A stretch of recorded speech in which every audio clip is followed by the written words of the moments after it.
He was escorted out of the courtroom amidst the mockery of a white judge who tried to strip the black attorney of his voice. James Carter had lost everything. His client was facing unjust charges, and his reputation was crumbling before his eyes. But when the country learned of this blatant discrimination, James decided to fight for justice for everyone. His next move will astonish even those who have seen it all. But let's start from the very beginning. James Carter was a highly experienced attorney, but that day he faced the most blatant display of discrimination he'd encountered in his career. He stood in the courtroom before Judge Wilson, a white man with an impeccable reputation in legal circles but known for his veiled hostility toward black attorneys and their clients. James knew the case would be challenging, but he was confident in his cause. He was defending a young black man unfairly accused of robbery. All the evidence pointed to a police mistake, but the prosecution, sensing the judge's support, acted aggressively. "I represent Mr. Williams," James began, confidently addressing the judge. But before he could say more, Judge Wilson, barely hiding his irritation, slammed his gavel on the bench. "Attorney Carter, you're wasting the court's time again," he barked. "Stop with these false excuses. We all know your client is guilty."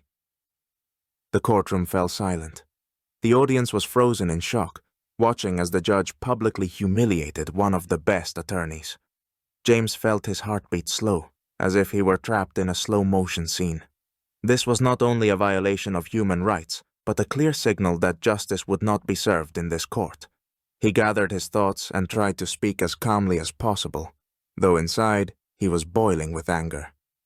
"Your Honor," he said in an even tone, "we have substantial evidence proving my client's innocence. I request the opportunity to present it." But the judge pounded his gavel again, cutting him off before he could finish. His face turned red with anger. "One more word, Carter," he hissed, "and I'll have you removed for contempt." The courtroom once again sank into silence. All eyes were on James, while the prosecutor couldn't hide a smug smile. It was a game in which they were trying to break James, to make him feel insignificant. James took a deep breath and looked directly into the judge's eyes. He couldn't let this happen. Not now. Not here. "I am defending my client's rights," he said, not raising his voice, but with clear determination. "And I have the right to be heard in this court." That was enough to make the judge lose the last shred of his composure. His face twisted with rage, and he slammed the gavel so hard that the sound echoed through the room. "Get him out of here!" the judge shouted. At that moment, two bailiffs stepped forward. They grabbed James by the arms and roughly pushed him out of the courtroom. Behind him, whispers filled the room. Some onlookers couldn't hide their shock at what they had just witnessed, but there were others who looked on approvingly, as though the humiliation of a black attorney was something natural to them. Outside the courthouse, James Carter stood in a daze, completely lost in his own thoughts. It felt as though the world around him had slowed down.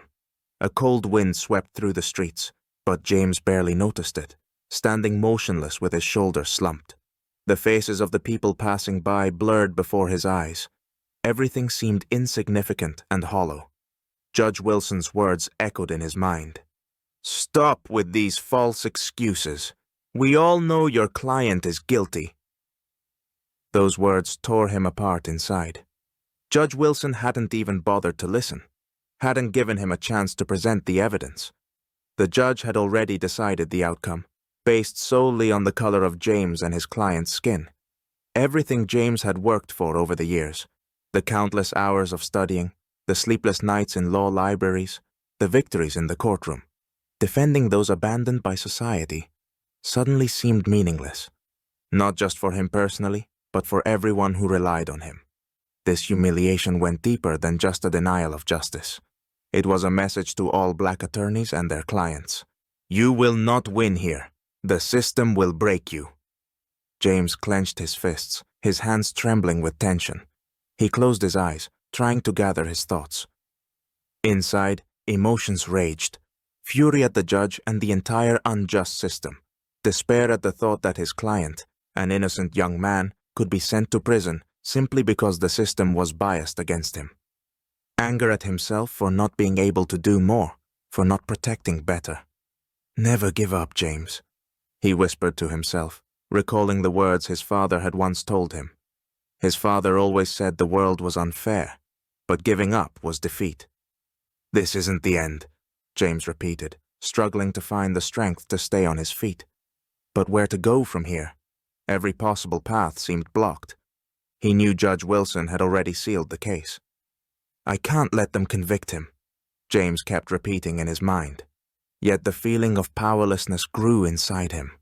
The system was designed to make people like him feel broken, helpless in the face of injustice. At that moment, James's phone vibrated in his pocket. The sound pulled him back to reality. He automatically pulled it out and saw the name on the screen. Marcus. Marcus was an old friend with whom James had gone to law school.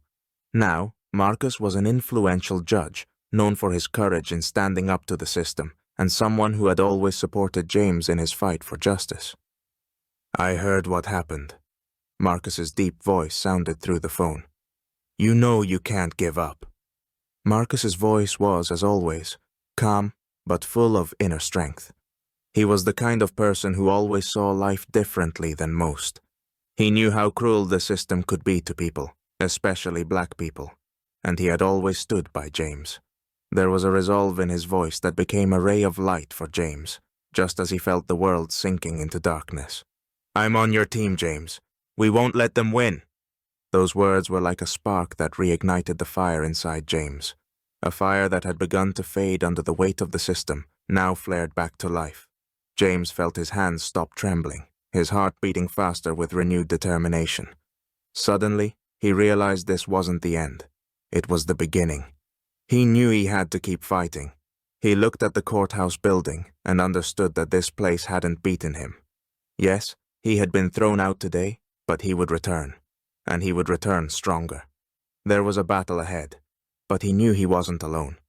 With the support of people like Marcus and his own perseverance, James was ready to take on the system again. He took a deep breath, gathering all his strength, and stepped away from the courthouse. He knew there was still much work to be done, but now he had a purpose. This was just the beginning of his fight for truth and justice. A week had passed since the humiliating incident in the courtroom, but James Carter couldn't simply walk away from what had happened. A deep sense of injustice gnawed at him. He couldn't allow himself to remain silent and retreat, knowing that his client, an innocent young man, could end up in prison because of a system built on discrimination. These days became a time of reflection for James. The pain and humiliation fueled his determination to keep fighting. Instead of breaking under the pressure, he decided to take on the system on its own terms. And in this battle, he was not alone. James reached out to his old friend Marcus, a judge with an impeccable reputation, and together they began planning their next steps. Marcus had extensive experience with appeals and knew how to confront systemic injustices. They gathered a team of lawyers, human rights attorneys, and activists who were ready to help James prove that what had happened in the courtroom was a gross violation of the law. "We need more than just words," Marcus said at one of their meetings. "We have to not only defend your client, we need to expose the entire system to show the public just how deep the corruption runs in the judicial system." James understood the enormity of the task before them, but his resolve was unshakable. They began working on the appeal while simultaneously gathering evidence of corruption in the court, investigating the connections between judges, prosecutors, and political figures who sought to maintain their power by using discrimination as a tool. Each new discovery, every clue, only strengthened their confidence. But James knew it wouldn't be enough. He decided to turn to the press. The media was a powerful weapon, and soon the story of discrimination and corruption in the justice system became front-page news. James gave several interviews, sharing his personal experience of humiliation and how the judicial system deliberately undermined the rights of black citizens. Soon, newspapers, news sites, and television began discussing not only James's case, but the system itself. Issues of judicial bias and corruption became a topic of national debate. Public opinion began to shift. People started to realize the scale of the problem. Discussions flared up on social media, and thousands of people signed petitions, demanding an investigation into Judge Wilson's and the prosecutor's actions. Pressure on the judicial system grew with each passing day. Within a few days, the case became one of the top national news stories. Soon, evidence began to surface linking Judge Wilson to certain political figures who used the judicial system to discredit and oppress minorities. These connections were so obvious that even Wilson's staunchest supporters began to withdraw their backing. Politicians, fearful that the scandal would ruin their careers, began distancing themselves from Wilson, leaving him to face the growing public pressure alone. When the day of the new court hearing arrived, James returned to the very courtroom where he had been humiliated. But this time, everything was different. He entered the courtroom with his head held high. Now, he had an army of support with him. Fellow lawyers, journalists, activists, and civil rights representatives. News cameras filled the room, and reporters prepared to cover every word, every action. James could feel the tense energy filling the courtroom. Everyone was waiting for the hearing to begin, knowing that today, more than just one person's fate was at stake. The future of the entire justice system was on the line. He saw people whispering, talking among themselves, but the atmosphere was entirely different. Not oppressive, but filled with anticipation for justice. He walked past the jurors and stopped at his position. James's gaze was focused. He stood confidently, knowing that today they wouldn't silence him. His voice would be heard. Judge Wilson, the same man who had tried to humiliate him a week earlier, entered the courtroom with the same cold expression. But now, James saw something new in his eyes. Anxiety. The public and media pressure was too much, hanging over the judge like a shadow. He knew that if he tried to discredit James or his client again, the consequences would be far more serious than before. The room fell silent. Judge Wilson took his seat and opened the hearing. His tone was more restrained, as if he was aware that he was now under the watchful eyes not only of his peers and the press, but also the public itself. He looked at James with cold reserve, but he could no longer hide the fear of what was about to unfold. James delivered a speech full of facts they had gathered over the week. He presented evidence of the unjust trial and pointed out the connections between the judge and corrupt politicians. But most importantly, he gave the floor to his client. Now, with the judge unable to act as he had before, the truth began to break through the walls of the system. Judge Wilson no longer controlled the process. He was forced to listen as the prosecution's case fell apart, as the public demanded justice. He knew he couldn't just throw James out of the courtroom anymore. Now, the world was on James's side. The end was near. Everything had changed, and James knew. His voice would never be silenced again. The courtroom was filled with a tense silence. Every gaze was fixed on James Carter, who was finally ready to deliver his closing arguments. He stood before Judge Wilson, in the very room where just a few weeks earlier he had been humiliated and thrown out for trying to defend his client's rights. But now, everything was different. The judge, who had once looked at James with contempt, was now forced to listen carefully. Under the watchful eyes of journalists, activists, and the public, every decision Judge Wilson made was not just a legal one, it was a moral one. Any mistake or bias could ruin his career and his reputation. He could no longer hide his racist views behind the power of his robe. James began his speech firmly, his voice clear and confident. "My client, Mr. Williams, has been accused of a crime he did not commit," he started, addressing both the jury and the judge. "But this case is not just about him. It is about a system that has for decades discriminated against people based on the color of their skin. Today, we are fighting not just for one man, but for everyone who has been unjustly convicted or humiliated because of racial bias." His words reverberated throughout the room, as if there were no barriers to the truth he was revealing. With every word, James made it clear that this was not just a legal battle, but a moral fight for justice for all those oppressed by the system for centuries. The prosecutor, sensing his weakening position, tried to interrupt. "Your Honor, the prosecution still believes there is sufficient evidence of Mr. Williams' guilt," he said, attempting to regain control of the situation. But without even glancing at the prosecutor, James continued his speech, brushing aside every attempt to defend the false charges. "The prosecution bases its accusations on stereotypes and assumptions, not facts. My client is innocent, and their evidence cannot withstand any scrutiny.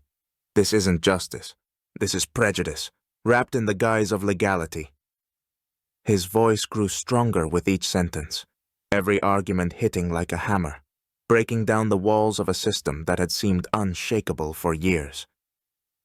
The courtroom fell silent.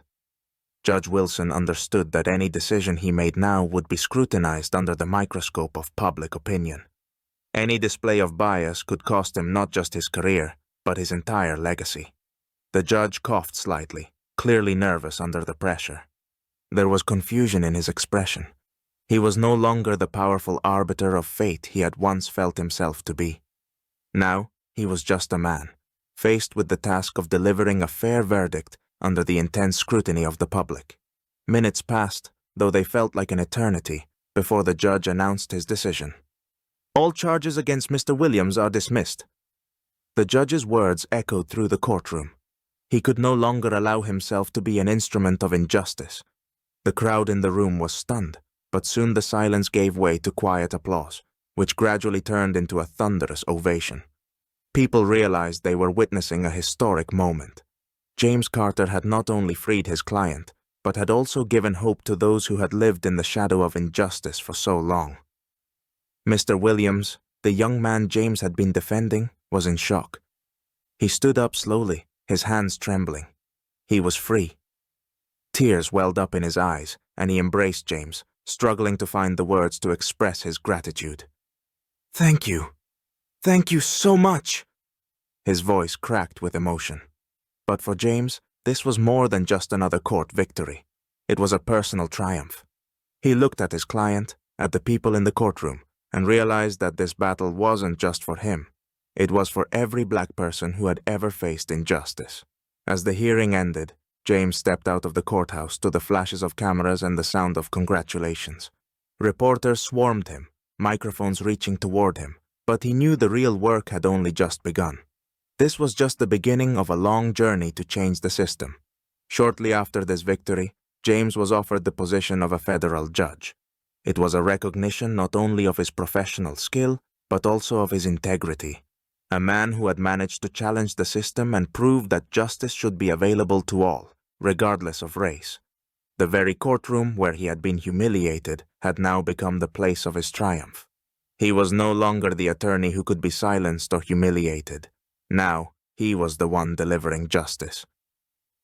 As a federal judge, James Carter continued his fight, ensuring that the system he once challenged began to change under the pressure of people like him.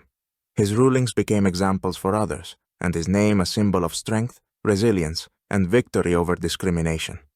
Justice had prevailed, and James Carter became its embodiment.